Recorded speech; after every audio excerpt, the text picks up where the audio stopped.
இலை உறிஞ்சும் மாவு பூச்சிகள் அடித்து விரட்ட பழைய கஞ்சி தண்ணி போதும். எப்படி பயன்படுத்துவது என்பதை பற்றி இந்த பதிவில் பார்க்கலாம். தோட்டத்தில் செடிகளை வளர்க்கும் போதும் மாடி தோட்டத்தில் செடிகளை வளர்க்கும் போதும் அவற்றில் மாவு பூச்சிகள் தோன்றுவது ஒரு சாதாரணமான பிரச்சனையாகவே இருந்து வருகிறது. இவை செடிகளின் இலைகள், தண்டு போன்ற பகுதிகளில் ஒட்டிக்கொண்டு செடியின் சத்தை அனைத்தையும் உறிஞ்சிவிடுகின்றன. இதனால் செடிகள் வாடி வளர்ச்சி குறைந்து பல நேரங்களில் செடி முற்றிலுமாக கெட்டுப்போகும் நிலையும் உருவாகிறது. அப்படி ஒரு தொல்லையிலிருந்து தப்பிக்க வீட்டிலேயே எளிதாக செய்யக்கூடிய ஒரு சிறந்த தீர்வை இன்று பார்க்கலாம். அதற்காக முதலில் கொஞ்சம் சாதம் வடித்த தண்ணீரை எடுத்துக்கொள்ள வேண்டும். அந்த நீரை மூடி வைத்து 3 நாட்கள் அப்படியே வைக்க வேண்டும்.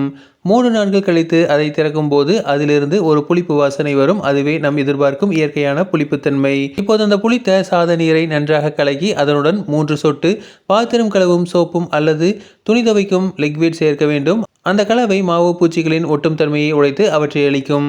அந்த கலவை ஒரு ஸ்ப்ரேயர் பாட்டிலில் ஊற்றி செடிகளின் இலைகள், தண்டுகள், குறிப்பாக மாவு பூச்சிகள் இருக்கும் இடங்களில் தெளிக்க வேண்டும். சில நாட்களுக்கு பிறகு பூச்சிகள் வாடி மறைந்து செடிகள் புத்துணர்ச்சியுடன் இருப்பதை நீங்கள் பார்க்க முடியும்.